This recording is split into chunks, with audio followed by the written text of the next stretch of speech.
Құрметті Тарбағатай ауданы тұрғындары және де бағдарламамыздың тұрақты көрермендері. Бүгін біздің бағдарламамыздың кезекті шығарылымы және де осы бағдарламамыздың қонағы Тарбағатай ауданы Ақжар ауылының балалар өнер мектебінің көркем өнер сыныбының модератор ұстазы Мейір Мұратбекұлы. Мейір Мұратбекұлы, бүгін біздің бағдарламамызға қош келдіңіз. Сұхбат беруге келіскеніңізге рахмет. Бүгін бір әдемі, жақсы әңгіме өрбиді деген ойдамын. Енді жалпы біз қазір өнер мектебінде отырғаннан кейін жалпы осы мектеп туралы кішкене сұрақтарым бар сізге. Жалпы өнер мектебі қай жылдан бастап құрылды? Біріншіден қош келдіңіздер. Өнер мектебі 2012 жылғы аудан әкімінің 43-ші қаулысы негізінде балалар өнер мектебі коммуналдық мемлекеттік мекемесі болып құрылды. 2012-де, жақсы.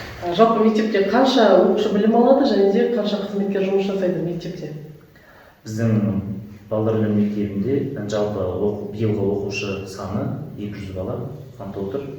25-те, 2025-2026 оқу жылы аралығында 200 бала. Бұл енді нақты болмайды, жаңадан балалар қосылып жасады, үстінен келіп жасады. Ал қызметкерлер саны, мұғалімдеріміз 12 мұғалім бар. Жақсы, енді жаңа оқушылар туралы айтып жатырмыз. Нешінші сыныптан бастап қабылданады? Бағыттарына қарай. Бөлмеде. Енді жалпы мектептің бағыттары қандай? Бағыттары негізгі 3 бағыты бар мектептің. Ол біріншісі жаңағы өзім көркем өнер бағыты, одан кейін қолданбалы өнер, одан кейін үшіншісі жаңағы сәндік дизайнерлік бағыты. Енді өзіңіздің бағытыңыз бойынша қандай жұмыстар атқарылуда қазіргі таңда? Біздің өзімнің беріп жүрген бағытында көркем өнер сыныбы мұғалімі. Бұл көркем өнер сыныбы бағытына жаңағы кескіндеме, графика, қолданбалы композиция, станок композиция деген пәндер осы. Сурет салу өнерінде. Жақсы. Енді осы қылышын сүйретіп қыс келеді деп жатамыз. Енді жалпы осы өнер мектебінің жаңағы материалдық техникалық базасы қандай деңгейде, қысқа дайындығы қандай биылғы 2025-2026 оқу жылында?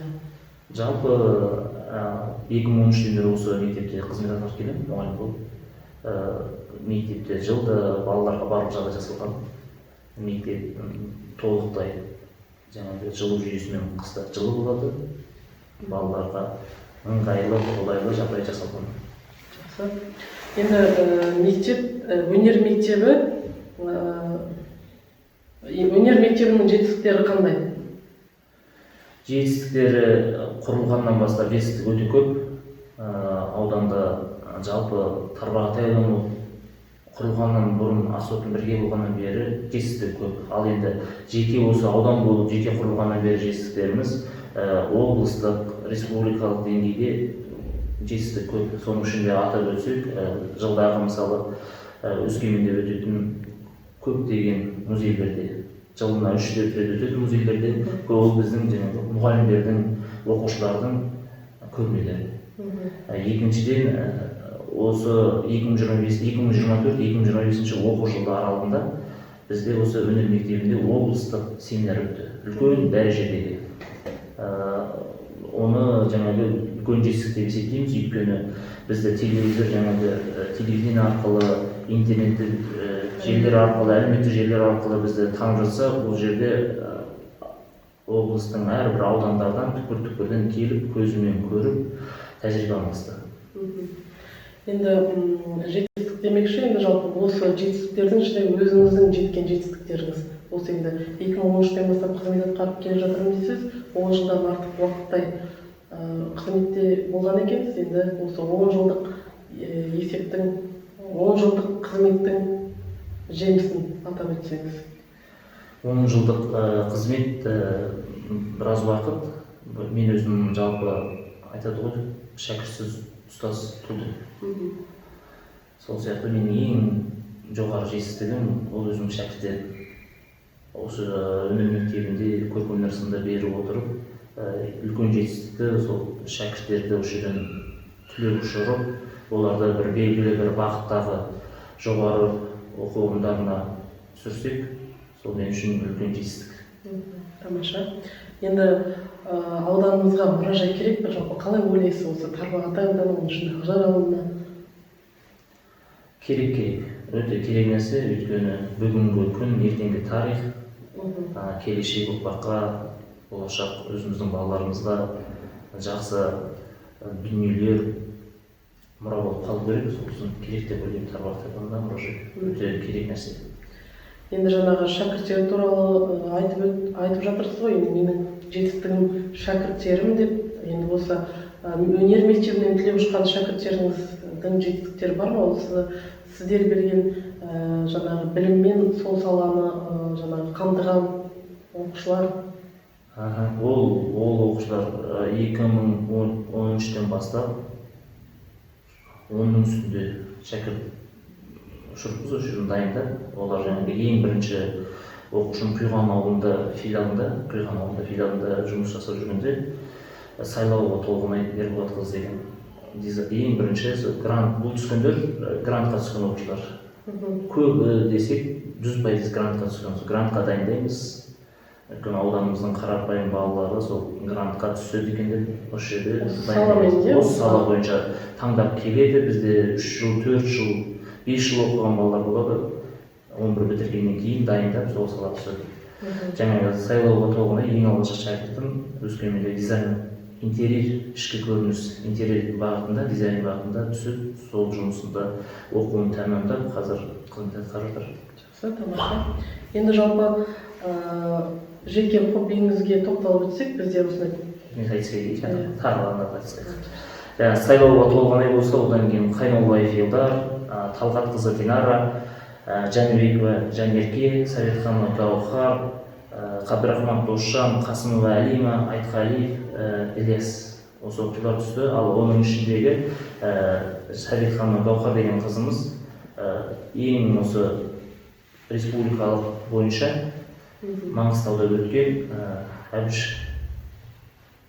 оқулары деген жылда өтеді. Әбіш оқуларында республика бойынша барып қатысып, сол жерде үлкен додада үлкен суретші, жас суретшілердің арасында екінші орын республикадан алып келген. Қазіргі таңда ол қыз осы Гаухар осы өнер мектебін бітіріп, Алматыдағы Жүргенов академиясында грантта тегін сөздік білім алып жатыр. Екінші орын. Ал енді жалпы қазір өзіңіздің сыныбыңызда қанша оқушы бар? Менің сыныбымда 20 оқушы бар. Бұл 2 ауысымға бөлеміз. Таңертеңгі 10 бала, түстен кейін 10 бала 2 ауысымда жұмыс атқарамыз. Жақсы, тамаша. Енді осы бізде бағдарламадан тыс дейінші, жұмыстан тыс, қызметтен тыс бір сұрақ айдары бар. Жеке хоббиіңізге тоқталып өтсек, енді сізді бір естуімізше саятшылықпен айналысады дейді. Қолыңызға қазақтың қара домбырасын алып, жаңағы ән айтатын бір сондай бір қасиетіңіз бар екен, сол бір жұмыстан тыс өзіңіздің жеке хоббиіңізге тоқталып өтсеңіз. Енді қазақтың жігіті болғаннан қазақта жігітке жету өнерде аз дейді. Сондықтан қазір мемлекет басшымызда рухани жаңғыру, қазір руханиятқа көп мән беріп жатыр ғой. Қазақ болғаннан кейін нағыз қазақ емес, нағыз қазақ домбыра шетеліміз бар.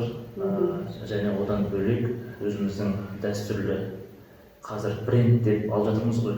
Қазір өзіміздің тазымызға, ұлттық құндылығымызға көңіл бөліп, қазір ұлттық қазақтың тазысы деген әлем мойнында статусын алып жатыр.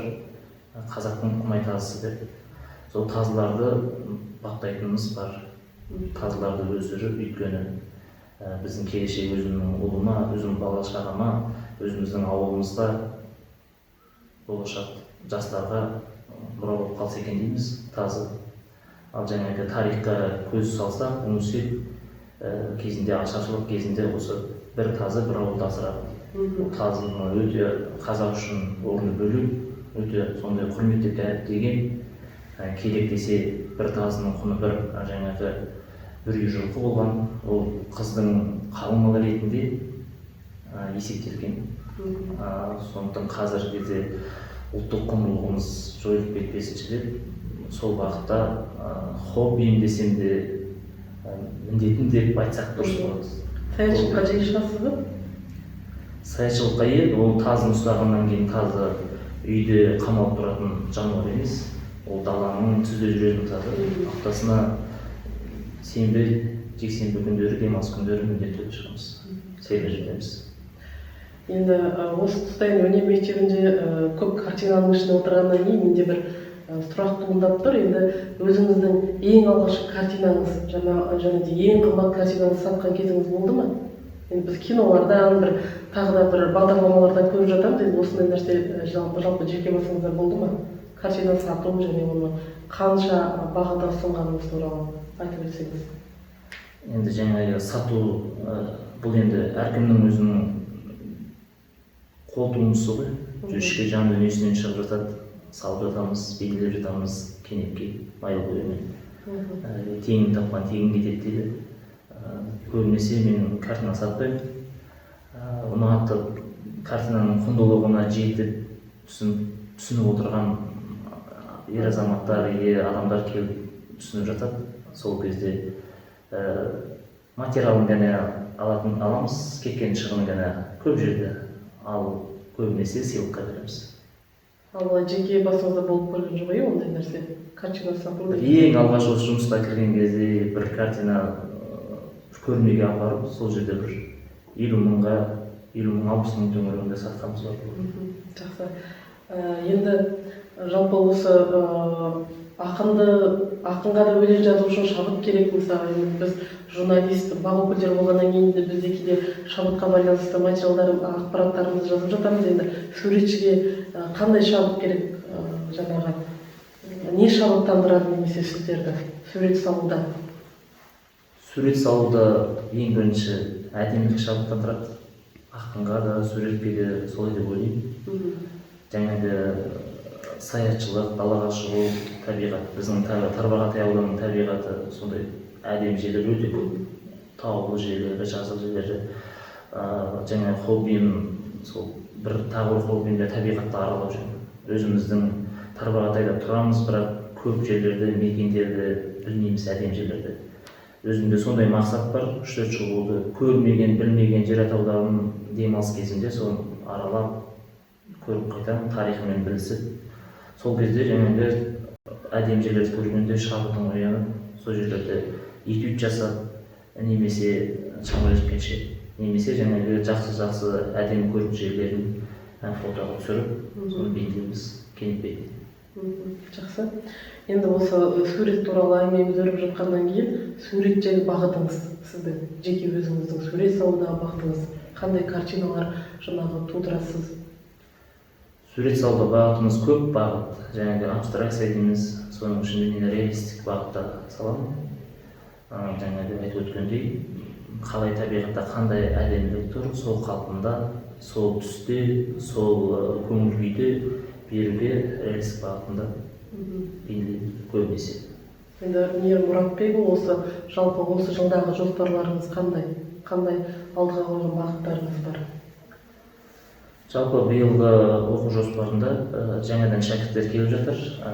Жаңағы түлеп ұшқан шәкірттердің орнына толтырып, жаңағылар сол балалармен негізгі фундамент дейміз ғой, кескіндеме бейнелеу өнерінің фундаментін қою. Ал жаңағы жылдағыдай өзімнің оқуға жаңағы жоғары оқу орындарына шәкірттерім бар. Соларды дайындап жатырмын. Бұйырса, Алла қаласа, сол шәкірттерді биік шыңдардан көрсек деп соған дайындап жатырмыз. Биылғы жоспарымыз. Жақсы, рахмет. Көп енді еңбектеріңізге жеміз, қызметтеріңізге табыс тілейміз. Жаңағы өздеріңіздің осы бағытта дайындап жатқан шәкірттеріңіз өзінің жетістіктерін беріп, енді ұстаздың жетістігі ол қағаз бетіндегі мадақтама емес, шәкірттерінің осы жеткен жетістіктері деп ойлаймын. Сондықтан да шәкірттеріңіз биік белестерді бағындырып, ұстаз деген ұлы аттарыңызды шығара берсін. Қызметтік табыстар өнерде де, өмірде де тек қана сәттілік тілеймін. Бүгінгі бағдарламамызға сұхбат беріп, әдемі әңгіме өрбіткеніңізге көптен көп рахмет.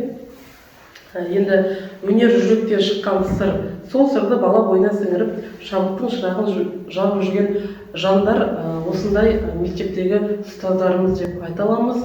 Бүгінгі біздің бағдарламамыз осымен тәмам. Сіздермен бірге болған мен Қазақстан Республикасының журналистер одағының мүшесі, журналист Еркежан Бақытбекқызы. Біздің бағдарламамызға қолдау білдіріп, лүпіл басып, және де пікір қалдырыңыздар. Біздің бағдарламамызды YouTube арнасындағы Тарбағатай медиа және де әлеуметтік желілерден және де аудан орталығында орналасқан лед экраннан тамашалай аласыздар. Келесі бағдарламада жүздескенше еліміз аман, жұртымыз тыныш болсын.